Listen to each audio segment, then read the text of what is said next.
Hi hello నమస్తే this is Suvarna welcome to Suman TV. So ఈరోజు నాతో పాటు స్టూడియోలో ఉన్నారు స్పిరిచువల్ గురు అనంత సాయి కృష్ణ గారు.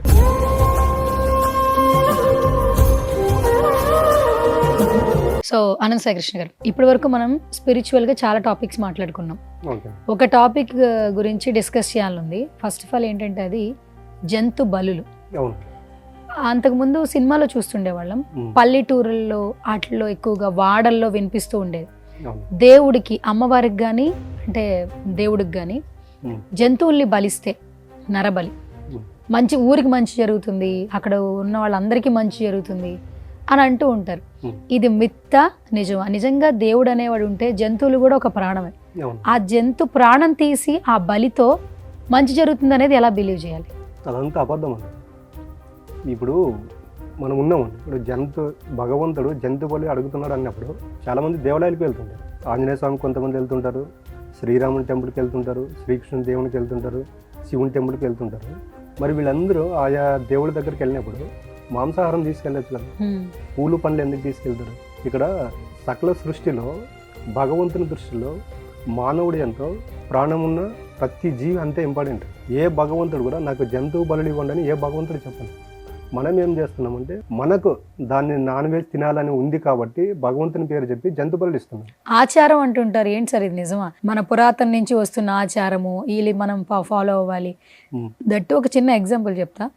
ఒక ఇల్లు కట్టారనుకోండి, ఇల్లు కట్టితే ఇల్లు కట్టిన తర్వాత ఆ ఒక జంతువుని బలిచ్చిన తర్వాత అందరికీ భోజనాలు పెట్టాలంటారు. ఇల్లు కట్టుకోవడం మంచి పనే, శుభపరిణామం. గృహప్రవేశం చేసేటప్పుడు గోమాతను లోపల తీసుకెళ్తారు, గోపంచకం మొత్తం ఇల్లంతా చేస్తారు, అది కూడా ఒక శుభ సూచకం. కానీ ఆ తర్వాత జంతువుని బలిస్తే ఆ రక్తం అనేది ఆ నేల మీద పడితే బాగుంటుంది, అక్కడ ఉన్న వాళ్ళు కూడా బాగుంటారు అనేది ఇప్పటికీ నమ్ముతున్నారు. మరి దీన్ని ఎలా? సరేనండి, ఇప్పుడు ఇంట్లోకి వెళ్ళేటప్పుడు మీరే చెప్పారు, గోవుని తీసుకెళ్ళి ఇంట్లో గోపంచంతో శుభ్రం చేస్తారని. గోవు జంతువే, మేక తర్వాత ఇవన్నీ జంతువులే కదా. గోవ శుభ సూచకమైనప్పుడు మీకు తర్వాత గొర్రెలు మేకలు మీకు వాటిని జంతు బలిచ్చి అక్కడ రక్తం చిందిస్తే మంచి జరుగుతుందని ఎలా అనుకుంటున్నారు? ఏ భగవంతుడు జంతువులు బలి నాకు ఇవ్వమని ఏ భగవంతుడు చెప్పలేదండి. భగవంతుడు ఏం చెప్పాడంటే జంతు బలి అంటే ఇప్పుడు అనుకుంటున్నట్టు జంతువులను బలి ఇవ్వడానికి కాదండి. మీరు నా దగ్గరకు వచ్చి మీలో ఉన్నటువంటి జంతు గుణాలను ఇక్కడ వదిలిపెట్టాలండి అని చెప్పాడు. అది బలి అంటే. మన వాళ్ళు ఏం చేస్తున్నారంటే దేవుడు అడిగాడని చెప్పి అక్కడికి వెళ్ళి జంతు బలిని ఇచ్చేస్తారు. సరే, అక్కడికి ఓకే అనుకుందామని. ఇప్పుడు దేవుడి పేరు చెప్పి అక్కడ జంతు బలి చేసేటప్పుడు మీరు జంతువుని అక్కడ బలి ఇచ్చి రక్తం అక్కడే వదిలేసినప్పుడు మరి జంతువుని కూడా అక్కడే వదిలేసి రావాలి కదా.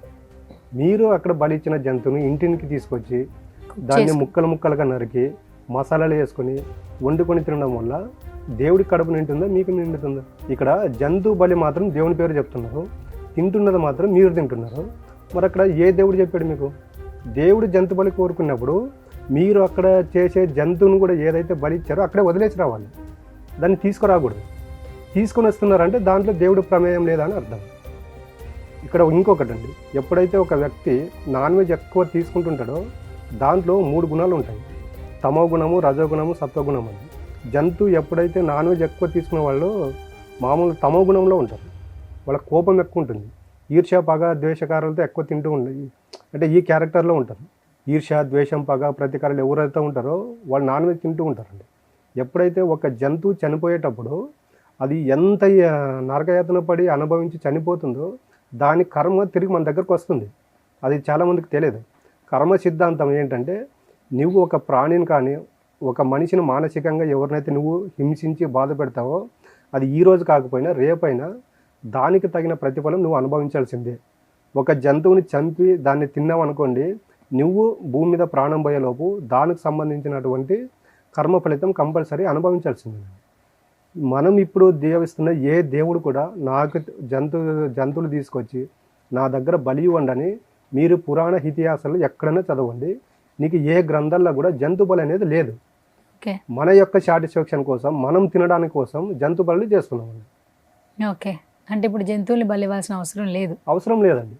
ఇప్పుడు జంతువుల బలి, ఇప్పుడు మనం ఉన్నామండి, మన ఇంట్లో చిన్న పిల్లడు గాయం అయితేనే ఒక 1 మినిట్ కూడా వెయిట్ చేయకుండా హాస్పిటల్కి తీసుకెళ్తాం. అలాంటిది ఒక జంతువుని అక్కడ బలి ఇచ్చేటప్పుడు అది ఎంత నరక యాతన అనుభవించి చస్తుంది. అది మళ్ళీ దాన్ని ఇప్పుడు సకల జీవులన్నీ దేవుడి దృష్టిలో సమానమైనప్పుడు మనిషిని ఆనందంగా ఉంచి మనుషులపైన ఒక రకంగా జంతువులపైన ఒక రకంగా ప్రేమ చూపించాడు భగవంతుడు.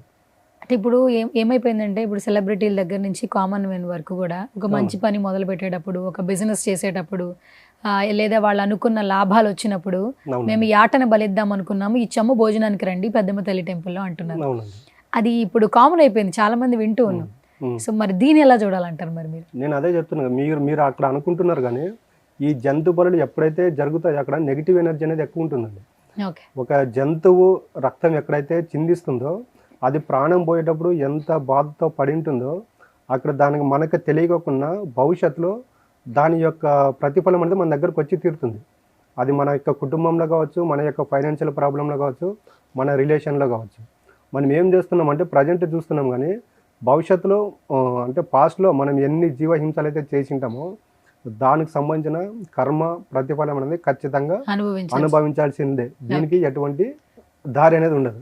దానికి నేను ఏం చెప్తున్నా అంటే మీకు భయపడకపోయినా కూడా పర్వాలేదు, ఆ భగవంతుడికి భయపడకపోయినా కూడా పర్వాలేదు, కానీ మీరు చేసే ప్రతి కర్మకు భయపడండి.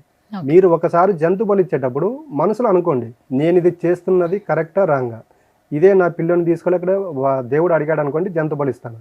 ఈ ఒక్క క్వశ్చన్ మీరు వేసుకోండి, అప్పుడు నిజంగా మీ మనసులో నుండి మీరు ఏ దేవుడినైతే కొలుస్తున్నారో ఆ దేవుడు చెప్పాడు వచ్చి జంతు బలి ఇవ్వాలంటే వెళ్ళి ప్రశాంతంగా ఆనందంగా జంతు బలి చేసుకోవాలి. థ్యాంక్ యూ సో మచ్ అనంత సాయి కృష్ణ గారు. నిజంగా ఈ టాపిక్ చాలా మందికి కనెక్ట్ అవుతుంది, ఎందుకంటే ఒక మిత్రులు ఏదైతే ఉంటున్నారో మీ మాటల తర్వాత మేబీ బయటికి రావచ్చేమో.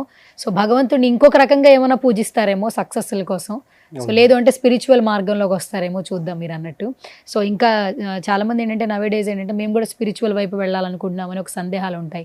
సో డైరెక్ట్గా వచ్చి వెళ్ళలేం కాబట్టి ఆన్లైన్ క్లాసెస్ ఉన్నా బాగుంటుంది అని అంటుంటారు. సో మీరు ఆల్మోస్ట్ ఆన్లైన్ క్లాసెస్ కూడా కండక్ట్ చేస్తున్నారు కాబట్టి ఎలాగో వీడియో కింద ఫోన్ నెంబర్స్ డిస్ప్లే అవుతాయి. సో ఈ వీడియో చూసిన తర్వాత మీకు ఏమన్నా సలహాలున్నా, సందేహాలున్నా, సూచనలు తీసుకోవాలనుకున్నా, కొత్త టాపిక్స్ గురించి తెలుసుకోవాలనుకున్నా, లేదా స్పిరిచువల్ వైజ్ జర్నీ స్టార్ట్ చేయాలి అని మీరు అనుకుంటే కనుక స్క్రీన్ మీద కనిపిస్తున్న నెంబర్స్కి కాల్ చేయండి. అనంత సాయి కృష్ణ గారి టీం మీతో టచ్లోకి వస్తారు, ఒకసారి మాట్లాడి చూడండి. ఇది వాటి special video. This is Suvarna signing off.